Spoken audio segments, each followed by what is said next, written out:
Welcome to the Black Paper. My name is Ndukwe Onoha. And I'm Cheta Wanze. Today we're joined by a very, very fantastic guest. And if I'm to do what we call farmsing, which is try and show that you know people, I unashamedly say our guest today is a personal friend, Dr. Fatima Eltinay. Welcome. Thank you, Ndukwe. Thank you, Cheta. Dr. Fatima is a consultant anaesthetist, Deputy Police and Crime Commissioner for Derbyshire, Chair of Derbyshire Neighbourhood Watch. And she manages to just put all that in one person, and how she does it, I don't know.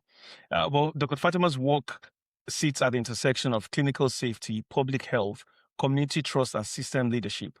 As an anesthetist, she has direct frontline experience of maternity care, including emergency theatre work, pain management, escalation, multidisciplinary decision-making, and supporting women at highly vulnerable moments.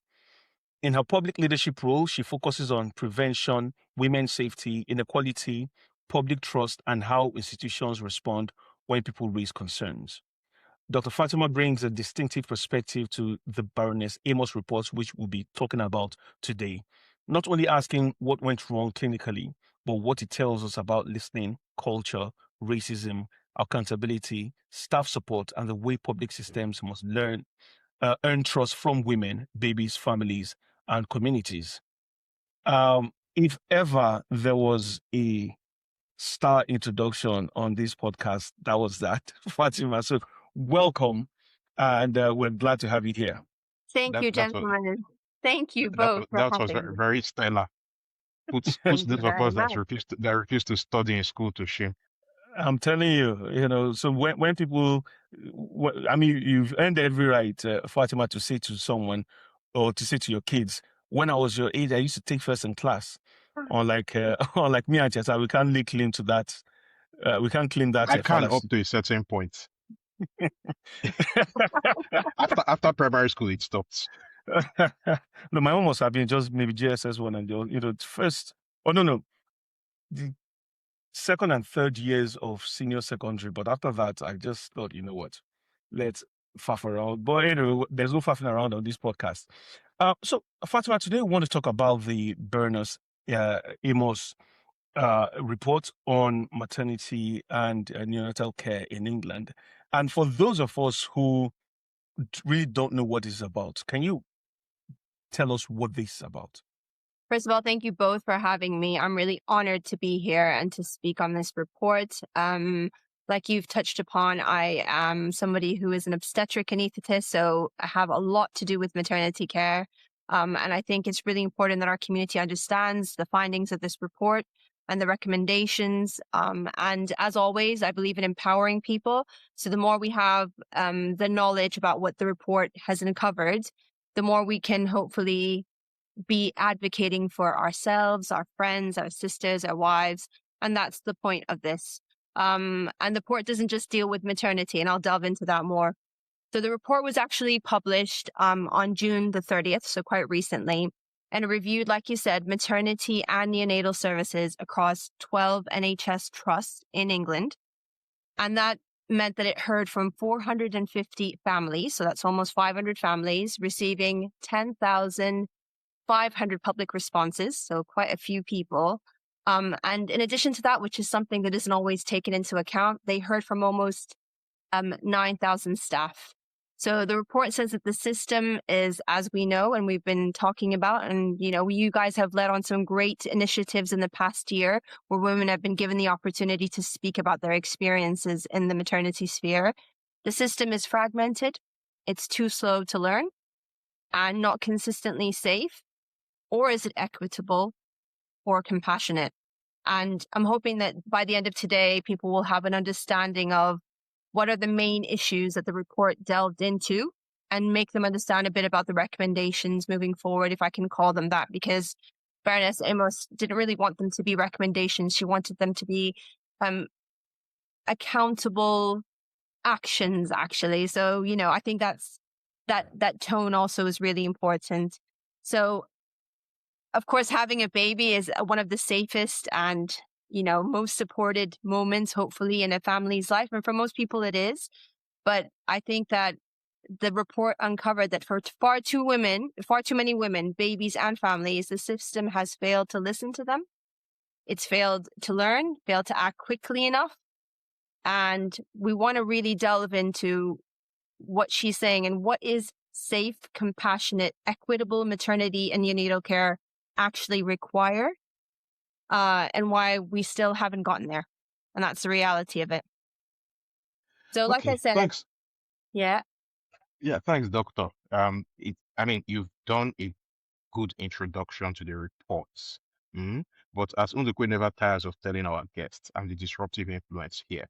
So I'm going to accuse Undukwe of being rude, because before we start talking about the reports, we want to talk about you. And it so happens that the reports highlight certain things. So, for example, Black families, Asian families, Muslim families, they basically get a short shrift in the UK. Now, you are Black, you're African, you're Muslim. So you intersect on three of the only one that you don't intersect on is Asia. So please tell us a bit about you. You are highly qualified and you do a lot of work within the NHS. So essentially, you are the kind of person that people like that chap that's quote unquote resigned earlier today doesn't want to believe exists. So please tell us about you. So do you mean like my journey or things that I've faced that have been challenging? Your journey and things you have faced. Things that feed into the reports. Yeah, absolutely. So first and foremost, in addition to those things, I am a mother. I have experienced maternal care in 2 continents, one being England and then another one North America. There is, things that they are talking about in the report that I would definitely say, despite all those, I call them privileges of being within the system, being able to advocate for myself, that there have been shortcomings. But I'm really keen that today, in addition to highlighting the things that haven't gone on well, and those that have been brought up in the report, that we kind of shift from the blame culture. And Ndukwe knows that I'm very much somebody who advocates for people. So what can I do? How can I help? How can I move forward from this? And I think that's something that we have a lot of influence through these kind of forums to let women understand that if you are in those services or dealing with those services, having an advocate with you, being empowered, thinking about the things that could go wrong, and making sure you're getting the right answers. And if you aren't, being able to say, I'm not happy. And I think that's something this report has brought to the surface. So I think that will be taken seriously moving forward. Thanks, Doctor. Yeah, sorry, I wanted to follow up. No, I wanted to say thanks, Doctor. And it's great to be addressing the most educated person on this forum. It is. Unlike this other person here. So, Thank you. Doctor, there was something that the report highlighted. It said women are not being listened to. Yes. Why is that? Because I like to think that I listen to my wife. Yeah. I definitely listen to both her and my mom when they gang up against me. So what is it that is the problem, that women are not being listened to within a supposedly civilized country like the United Kingdom? I think when you deal with that, you have to use that word listen in a different kind of way than we usually kind of think of it. By listening, it means that being empowered to, again, I'm going to use that word, empowered to know and trust their bodies and the experiences they're having. That is what they mean by not listened to. There are experts, be it anaesthetists, obstetricians, neonatal teams, theatre staff, midwives. And yes, they have that body of knowledge, but each patient is different. And I think because of staff, which I'm going to delve into more, morale, workforce pressures, equipment pressures, digital system pressures, not having time to really kind of recover from those moral injuries that they're having, it almost feels like people are just they keep going, but they're not really taking the time to ponder what these patients are saying. And there's that patient has had that taken away from them, that they know best about their health. And that's something that we definitely are seeing more of I think back home, if I can draw that kind of analogy, while we would like to think that maybe we aren't as advanced in some aspects of medicine, where, that is a thought process, as you said, when we're in the civilized, United Kingdom and England. There are people there who are advocating for you and, speaking up for you when you are in that moment of vulnerability. And I think some women, because we'll go back again, I'm sorry to say this, but we believe we've come to the UK, they must know best. We are very trusting, and there's still that thought process that medical professionals who are looking after us are going to be doing the best thing. And we don't, and that's where I'm saying women need to make sure during that whole antenatal period, during the time they're preparing for pregnancy and afterwards, and even after they've had their babies, if they need to be advocating for each other and advocating for themselves as well. And if there is a barrier, asking for help, which I think is really hard for us. That we're very proud people, aren't we? And that's true. And in I think in your opening, you mentioned something that we had done in the past, and this, away from the podcast, the CBD project, where we got women in Derby to talk about their neonatal and maternity care. Um, and we heard a lot of stories, some that would make you just sit and ponder. And being an emergency, working in the emergency theater, you're mostly called when things have gone wrong. And most times we see things, we hear stories about when things have gone wrong. I remember earlier this year, in fact, some months ago, someone called me and said, "Counselor, um, I've gone to the hospital. I've told this doctor how I feel. I'm seeing these symptoms, and they just refuse to listen to me." Or, in fact, in the very heartbreaking way, the woman said, "Well, according to her, the doctor said, we can't do anything about a child that has decided to die," which is it's scary. Here, so my my question would be, from a clinical safety standpoint, what would be the correct response when a woman presents with concern, and how far is the current standard we're seeing from that, or current practice, how far is it from that standard? So obviously I can't really comment on the current standard and how far it is, because obviously it varies. And that's what the good thing about this report is. It's kind of given us a cross-sectional view. It varies from trust to trust. And I think we also need to move away from that, again, honing in and blaming certain trusts, where I feel this has almost become a national infrastructure kind of viewpoint. And I think that's the first time in many years that we're looking at it that way. This is not a certain hospital having an issue. This is everyone being held to account.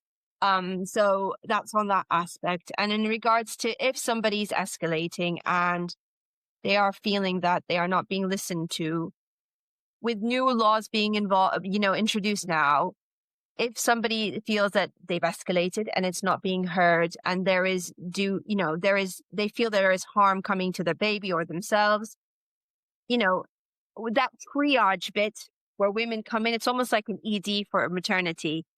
That was dealt with in the report. The fact that we are not doing triage as well as we can, and there needs to be a bit more accountability, better training, red flags noted, and that goes all the way into primary care. It doesn't just land on maternity wards, doorsteps.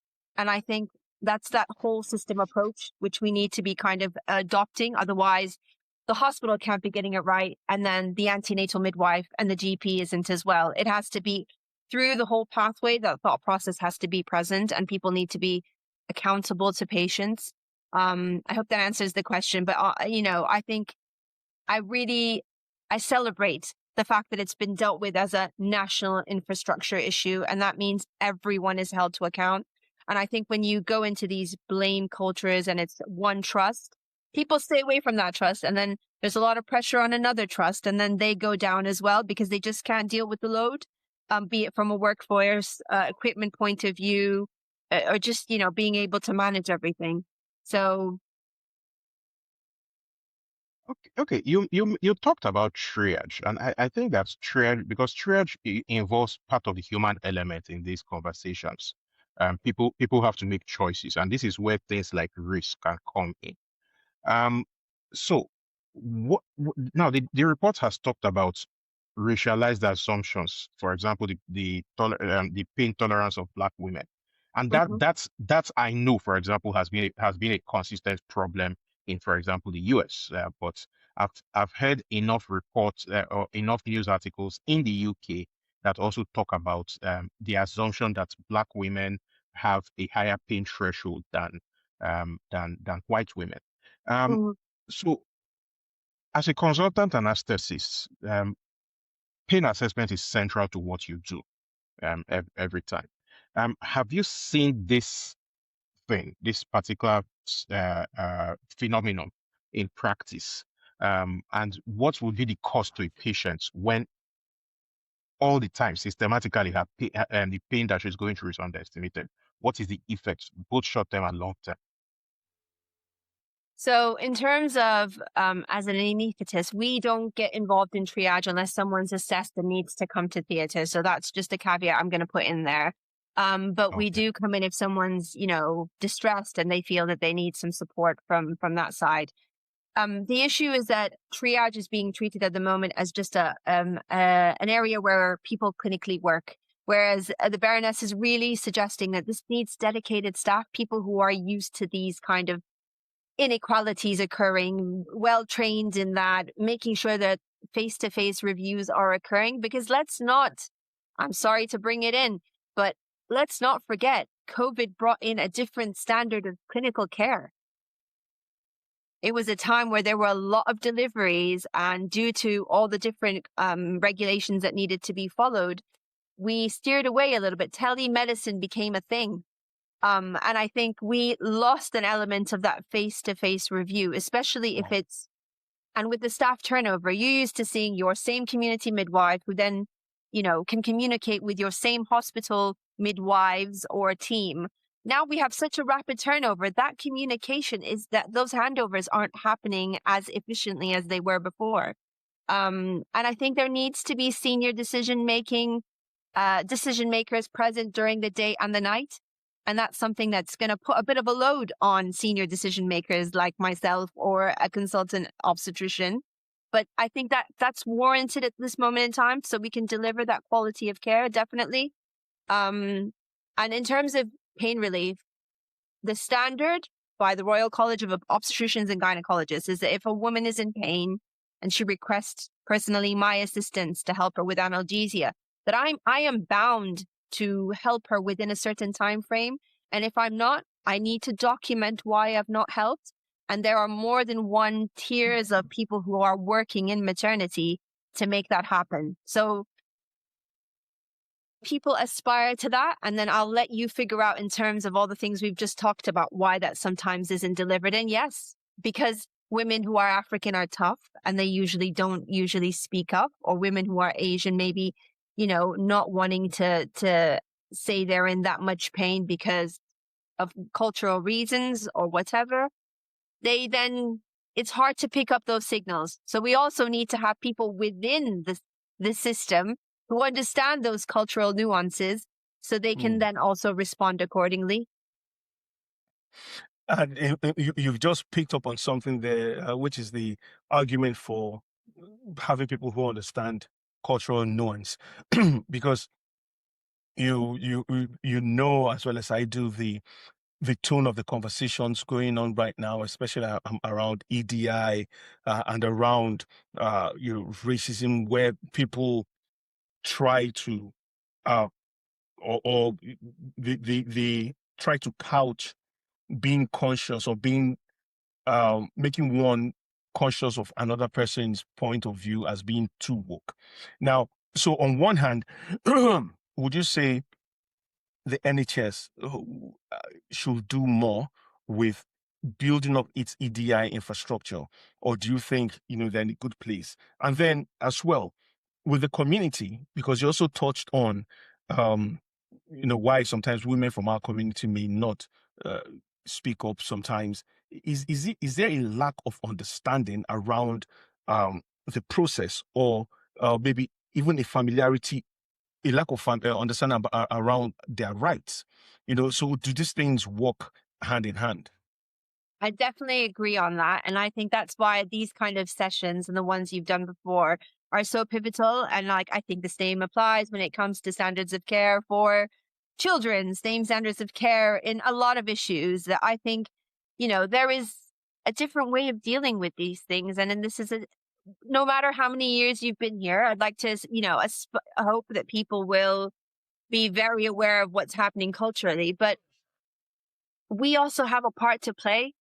And I think this report is going to force trust to have more patient experience interactions to help improve on what they're not getting right.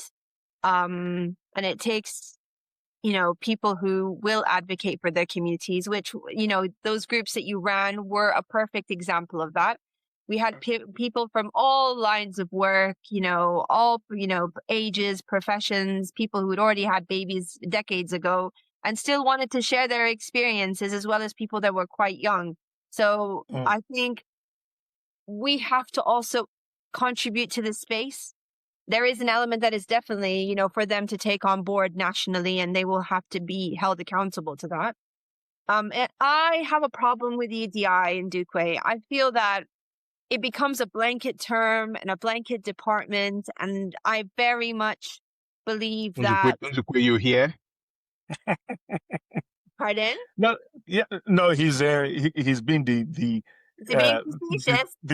he's been the disruptor on the show. Please carry on, Fatima. I also have a problem. I also have a problem with EDI or DIE or DEI, whatever you want to call it. So yes, let's go. I feel that, we are all patients, women, men. We are parts of this society, and we all have a role to also reflect what our challenges are, and that's what that system failure that's been uncovered has shown, that we aren't being taken on board. And so then what do we do different? Yes, we can impose some recommendations, and let's be honest, that's happened many times. And I think that's one of the things that Baroness said, that I don't want this to be in 2 years we come back and we're still at the same spot.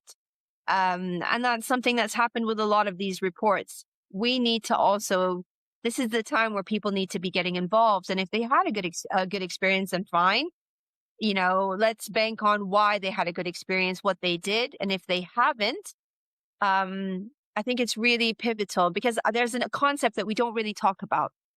Sometimes during these experiences, unfortunately, harm comes to either mother or baby or the family in general. And that's what I'd like to call the first harm. The second harm comes when, how do people deal with that harm? And I bet you didn't know that there are clinics developed specifically for people post-delivery to express and get the support if those things happen. Now, Baroness has said that isn't always happening, but I personally have had experiences where I know there is a clinic you can be booked into, but I had to do some digging after a not great experience myself to find out that you can actually access that clinic. Now, why that's not spoken about when you're having your antenatal care, why that is not spoken about amongst women, I don't know. I think men, sorry, ladies, men are better at this. If something's going on, you guys tell each other really quick. Sometimes, with women, sometimes, unless we get in those circles where we have a common thing that we're dealing with, it's not something we kind of speak about, because everyone wants to have this. I have tolerated it. I have gotten through it. I'm grateful, and we move on, because that's just how our kind of psyche is. But I definitely feel that that second harm is something that, as a collective, if we got together and said, local trust, this is, experiences that our people have had. We are going to give them to you, and we'd like you to see how this is we hold them to account. How is this going to change maternity care for women who come after, or ourselves if we come again? And I think that's then us feeling that we've done something, but then we can go back and revisit that and say, what have you actually done based on what we've shared with you? Because it's not easy to open up and be vulnerable and talk about those things. So what you have just said basically highlights the role of community. I think something that we Africans especially have to acknowledge is that we come from particularly low trust communities. And many times we transfer that low trust from our continent to this part of the world. Now we won't go into the reasons for that low trust because we will not be able to legislate that in even in one complete session. But yeah, but now when women from our community move here, they tend to carry specific experiences of not the best health systems, which is part of the low trust. And then also we tend to have experiences of, for example, nurses that tell women to be strong, come on, in our part of the world. And Sorry, Doctor. In fact, when you go to any of those antenatal meetings, you are shocked because the nurses are like tough, really tough aunties. And yes, and this is shocking, in our part really. of the world. Yeah. So it brings all of this brings the question of, is there a role that our community can really play in educating more of our people? Because there's a huge cultural shift that all of us who have made this move are experiencing. And I don't think that many people really understand that we're experiencing this cultural shift, and we need community. At the end of the day, it takes a village to raise a child. Same way, it takes a village for you to stand. We go further when we work together. But we say all these things, but we don't seem to put them into practice. So is there a role for community? And in your opinion, what are the practical steps that community can play? I love this question because, and Duque knows I'm very practical and hands-on. So I advocate personally that, because guess what? Like, I've dealt with other communities as well who have, maybe even been here longer than us. They still struggle with this issue. And I feel that the only way we have a chance of actually getting our voices heard is if we create a group of people who are knowledgeable, or at least able to also, how do I say this? Express eloquently concerns, advocate for our people in those situations, because it can't land on one person. It has to be, like you said, the community that will support people during those experiences. And if there is any harm, those people will be direct links with the maternity experience group, which are present. I know that, those patient experience groups are present in the hospitals, and they are keen to hear, and they're always asking for people to get involved. So we're not taking up that opportunity, really. And I think that would be a very easy win. And one that I feel the hospitals would make them feel a little bit more involved in trying to shape the services in a way that would be suitable for our community, as well as making sure they're not dealing with complaints and medical legal issues and all the things that, happen after those situations. So I think there is room and space for us to think about collating a group of women, and also for men. This is something, dads go through stuff as well. We haven't delved into this, but I know we're talking about maternity and neonatal, and that we can't shy away from the fact that, that can entail loss as well. And trauma. Exactly. And some people, unfortunately, the pregnancy doesn't culminate in a live birth, and, be that a miscarriage, be that a stillbirth. And I, again, don't feel those are things that are spoken about in our community. And I think people then bottle it up and it shows up in other ways. So I think I would like that group to contain mainly women who have had positive and negative experiences to help navigate this for other women.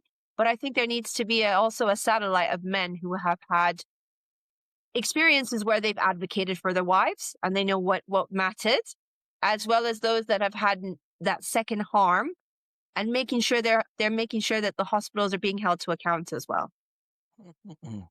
Well, thanks, Doctor. And now this is we sort of like papered over one of the other hats that you wear, and Okay. which is the Deputy Police and Crime Commissioner for Derbyshire.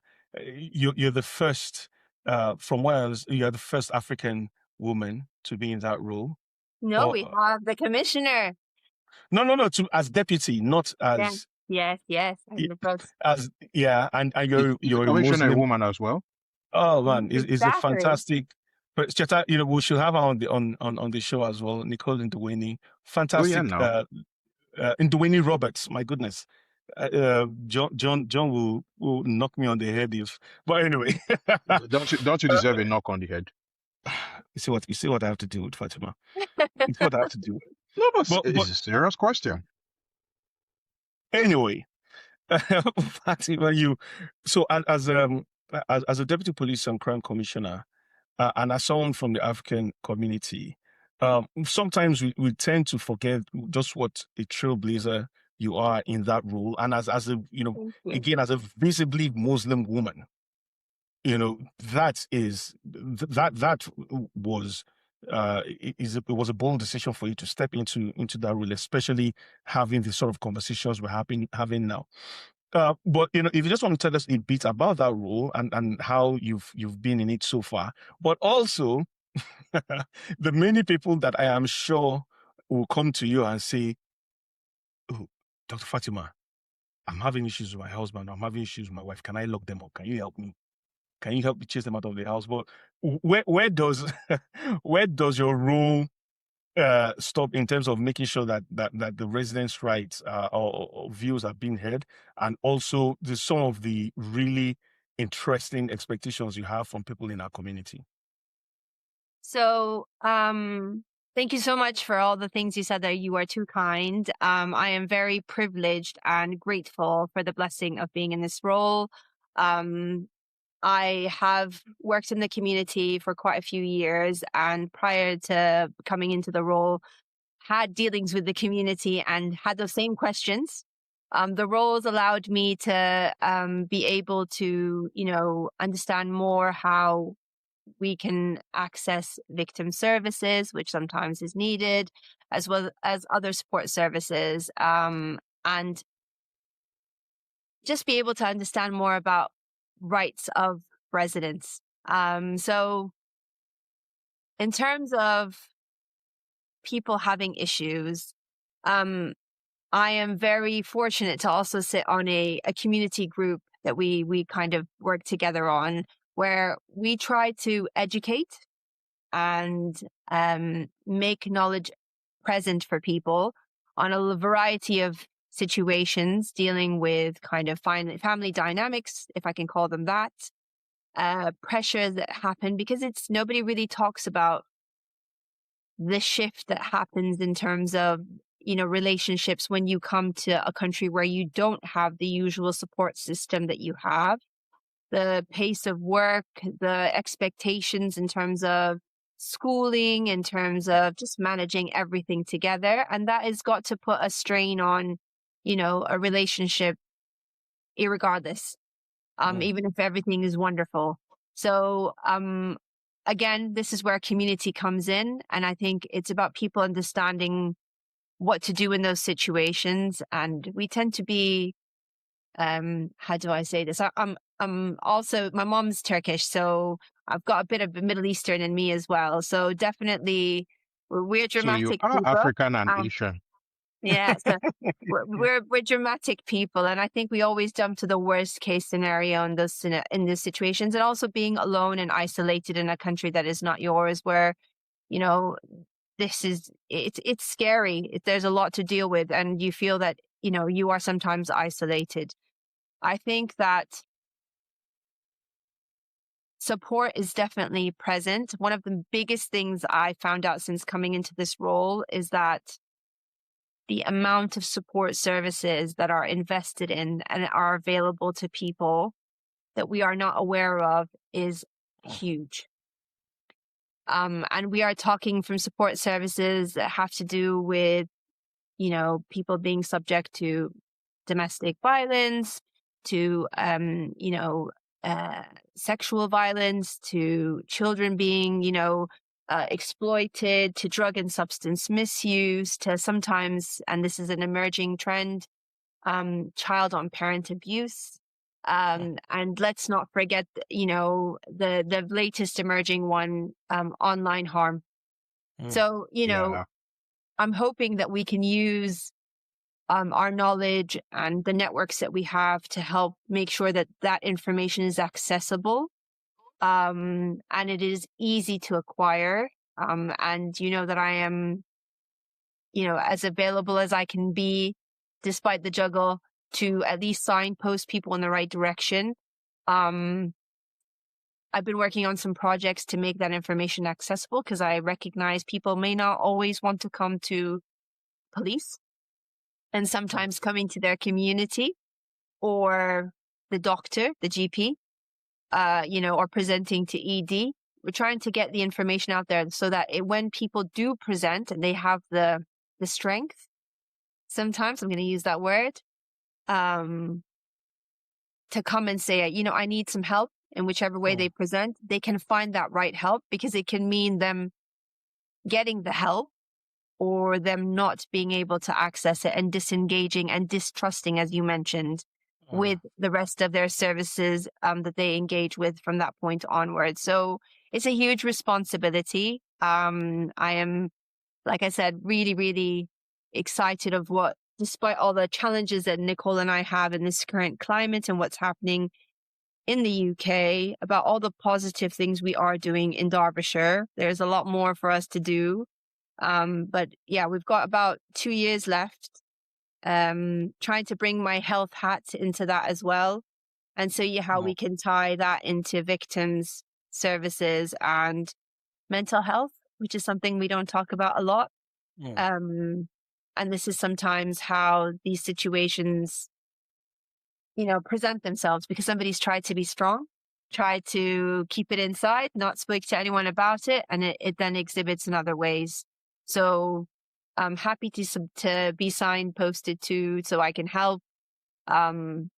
You, I think, have some positive experiences with me in Duque, where we've, managed to, I'd like to think, help and at least direct people in the right direction. But I think we probably should dedicate a session where we talk about what's available, and just let people know, because I think that's half the battle. That makes sense. And We'll be Cheta, glad to have you back. Cheta, just to, she's being very diplomatic when she says, "Oh, we've worked together." No, this is what Dr. Fatima means She's giving you by instructions. He's giving me instructions like, Ndokwe, there's somebody in my, they're complaining about this. Please, do something about it. Oh, Ndokwe, yeah, so there's this thing happening. Please make yourself available. And I'm like, my goodness, where do you find the time? Please, but she has a way, and she has a way of just buttering you up when she wants to. She's like, oh, hi, why is one? I'm like, oh. Okay, that is not true. It's the opposite. It's the opposite. Fatima. Don't worry. We know her type. We know her type. We've seen them plenty times. She will give you matching orders, and then halfway there you'll be like, wait, hang on, did I volunteer or was I told? But it's always a pleasure getting those messages. And Fatima is a fantastic community organizer. I know how many people have reached out to me, and all they say is, yeah, Dr. Fatima said to call you.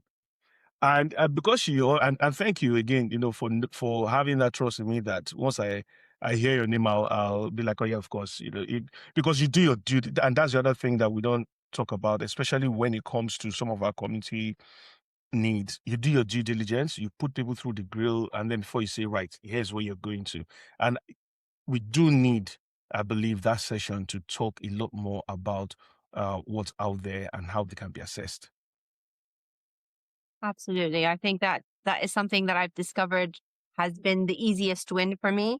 It feels like I'm not doing very much, but it's delivering impact. That is another conversation, and it would be lovely to have the commissioner on as well, just to talk about all the things. I'm leading on violence against women and girls, and maybe that's pertinent to this conversation, because sometimes we know that women, when they are seeking, when they're pregnant, they become unfortunately more at risk of those kind of situations happening. So, this conversation on so many levels is really important to me. Okay. See, I like how understated some high achievers like to sound because it just lets me round up by asking a very simple question. It's my final question. Baroness Amos has said that the UK cannot continue like this. You are inside institutions that have to change. Do you believe that they will change? Really tough question. They have had some 8 actions that have been recommended. I think that the approach has changed. So I'm going to be hopeful that we may not achieve all of them, but we will definitely be moving to a better spot than where we are at the moment.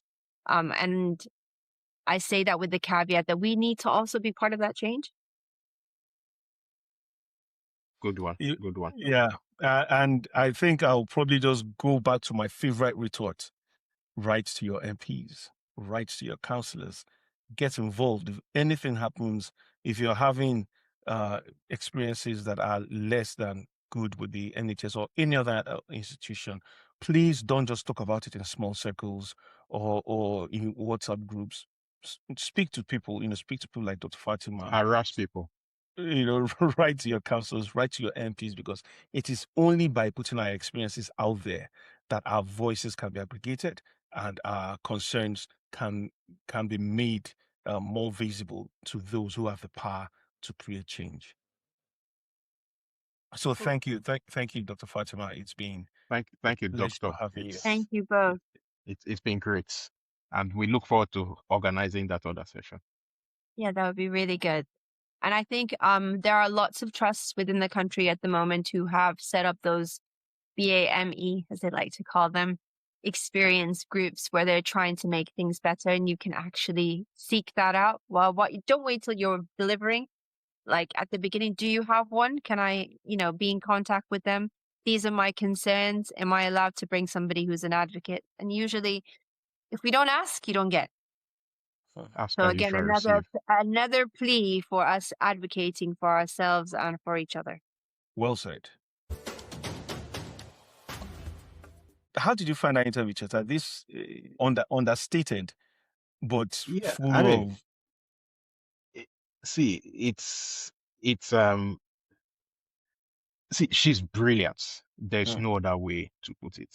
And I mean, talking to her, I felt a lot of pride. Like this is somebody from our region that has come here and is kicking it. Seriously. Such a pity though, because someone like her, she's from Sudan, and someone like her would have really, really made a difference in Sudan. But unfortunately, your average African country is set up precisely to hide someone like her. And it's something something that will need to change at some point. But in the next part, we're going to talk about people who are doing the kind of things to hide people like her in this country. And of course, not serving this country well at all. Right. So let's go for a quick break. When we come back, we'll speak about Sugar Baby Farage. He's my hero. What kind of heroes do you have?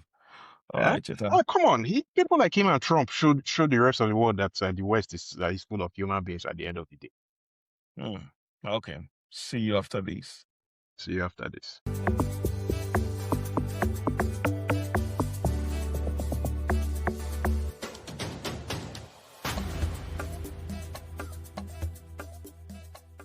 Welcome back to the Black Paper. My name is Ndukwe Onoha. And I'm Cheta Wanze. Cheta, your hero dropped a not so surprising surprise on us today. And being a hero of yours, you wanted to talk about it. So over to you. Nigel Farage has resigned but not resigned.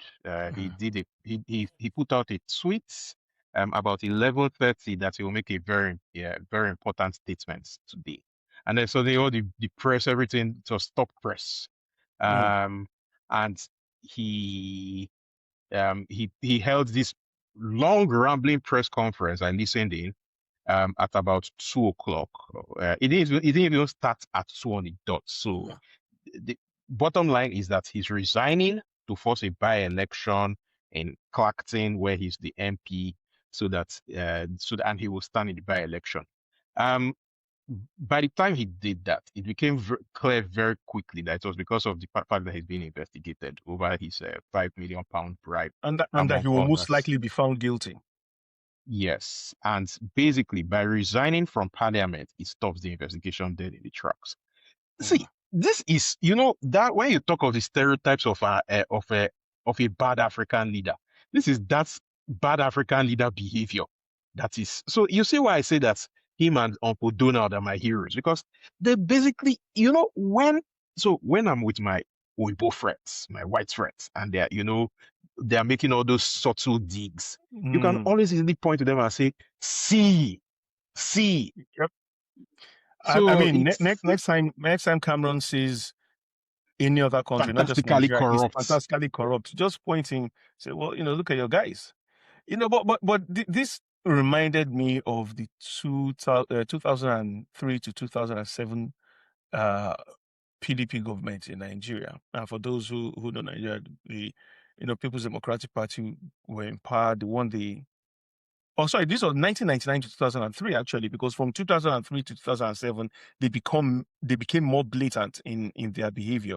But I mean, it's kind of like so kind of like from 1999 to 2002 they had to act a bit. Yeah, it's kind of like I don't know if you've been following what's been happening in Nigeria. The Femi Gbajabiamila brouhaha. Oh yeah, I heard about that. Yeah, it's so essentially as these guys become more more comfortable in their position, and they think that they cannot be moved. So one of the reasons that Farage has done what he has done is that he holds the people of Clacton in some form of contempt. And he thinks that they're too stupid to understand that he holds them in contempt. So he feels that after all of this nonsense, they will still come and vote him back into power, which or into parliament, which in a way will strengthen his hand. Because he'll be able to turn around and say, you see, all of these things that you are saying, I've taken it to the people. So in that respect, in that respect, he probably chose well. I will need to dig into the data to see what Clacton's average performance in school exams and all of that stuff, the stuff that shows IQ is. Because he's basically telling them point blank, you guys are stupid. He's calling them stupid. No, but I think what he's also done, as you said, is because he's no longer an MP, the investigation and subsequent removal of, because I'm sure he could have been found guilty and removed from Parliament for more than 9 days, in which point the by-election would have automatically been triggered.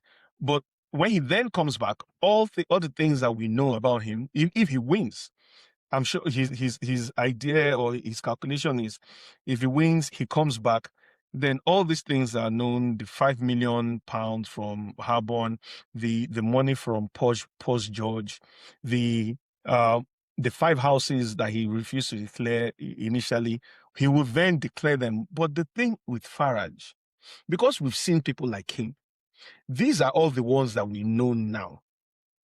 And there's definitely more that we don't know about. So the question is, how many times will he force a by-election? And in so doing, cost the taxpayers money? But this is what happens when people feel that they are above the law, whilst telling their supporters that people like us are the reason why there are problems and there's a two-tier justice. Meanwhile, this guy has just effectively stopped an investigation into his affairs. I mean, the thing is, something that none of us can do. Everybody from our part of the world can see, for those of us that grew up in certain kinds of political environments, what the man is doing is incredibly transparent. We can all see it, and we all see the direction of travel. I mean, we've seen this movie before, so many times before. So many times before. So it's very possible. I would want to give the benefit of the doubt to your average Brits. So maybe I'm perhaps being too harsh on the people of Clacton. They haven't seen this kind of film before, or the time that they saw this kind of film was far back in their history, before things kind of stabilized. in this environment. Having said that, I have a pet peeve that I just want to bring out. You see, part of the reasons why the people like Nigel Farage can do what they do and nearly get away with it, I think that the media is turning against him slowly at this point for a simple reason. There's a cost of living crisis, and the money that he has, the money that he has gained out of the system is just too big. But nevertheless, when the media that we know about, that we know about, and of course, there's always that subtext. There's the money that he has taken, and then there are the one that we know about, and then there's the one that we don't know about, and the one that we don't know about is plenty. But when people are talking about these 5 million, they should stop talking about Chris Harbon, and that includes you. Please. Why is that? The man's name is Chakrit Sakonkrit. Oh, no. Name. The man's name is Sugar Daddy. Chakrit Sakonkrit. It is important. You see, these are the little things that help that will help to remove the quicksand or to make the quicksand even wetter on which this Nigel Farage man is standing. Because if you keep calling it that Chakrit Sakonkrit, people will begin to see the ridiculousness of this person railing against immigrants, but taking money from an immigrant. Yeah, well, Chita, that's a spin. And even though I would love nothing than to see Farage just bury himself in his scam and all the bong he's taking. But the thing is that Christopher Harbon was born British. You know, he's British. No, I agree. He's Turkish because he has gone to Thailand and changed his name. To become Thai. So essentially, somebody who is paying against immigration in the UK is an immigrant, and it needs to be stressed more often enough. It needs to be stressed often enough. I get your point. The other thing that I think... I make good points, don't I? While on one hand, this is a test of Farage's popularity, but I think the even bigger test is the test of the Bonham effect. No, here's what I mean. I think for someone who this was his 7th attempt or so at getting to Parliament or thereabout, finally won and he was in Clacton. I think he's been fairly confident, and maybe they've done their internal polling, and he's fairly confident. They have done their internal polling. He would not have. Yeah. So see, this is what happened. Somebody suggested this move to him 2 weeks ago. Yeah. Somebody suggested this move to him 2 weeks ago. They went out and rushed a poll. The poll came back and said, "Oh yes, guy, you're still popular here. So let's do it. But you know that's the thing about polls.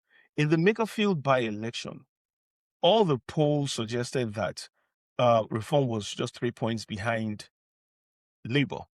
And when Andy Bonham won, his votes, he had more votes than all the other parties put together. Yes. So I think this is also the bigger test of this is the Bonham effect, because it's going to be, first of all, choosing the right candidate, whoever that is, and also seeing if the bounce back that Labour has felt or has witnessed in the polls in recent days will be enough to, and whether Bonham's message and his style of politics will be enough to win the party in a by-election in Clacton. Because if that happens, it would be in the very next week or maybe the very next day. It would be people like what's the name of this guy that has gone, Jenrick and the rest, sticking their pitchforks. He's nasty. But the very next day they will stick their pitchforks in Farage's front and back and head. And I think if you look at if you watch the interview that he had on Laura Kuenssberg and on Sky, where he came out seemingly defending Farage, with all the bluster and everything, he did more harm than good. So I think their knives are sharpened right now. And with these Hail Marys, Farage burying himself. Yeah, I'm not going to go out to predict the outcome of the by-election in Clacton, but I think that Farage may have miscalculated on one thing. Note the reaction of Rupert Lowe. The immediate reaction of Rupert Lowe. He's going to put a lot into tripping up Farage in this thing, and he may very well succeed. So I find myself in an interesting position where come on, Rupert! Hell hath no fury like a Rupert's corned. Yes, now. But anyway, look, Cheta, this has been an interesting one, and we don't want to rush over the line too much. But I guess we'll see what happens next. And to our listeners, please look at heed Dr. Fatima's words, really well, and start asking questions immediately. You register for your when you get pregnant and you register for antenatal care in the GP. Start asking questions about support and the systems that are available to you. Yeah. In addition to that, there are systems in this country. You should not be afraid that if you are in this country legally, then you should not be afraid to insist on your rights, because you have the right to exist, not just for native born people, but for everybody who lives under the law. All right, that was a good way to end it. See you at the next one. See you next time.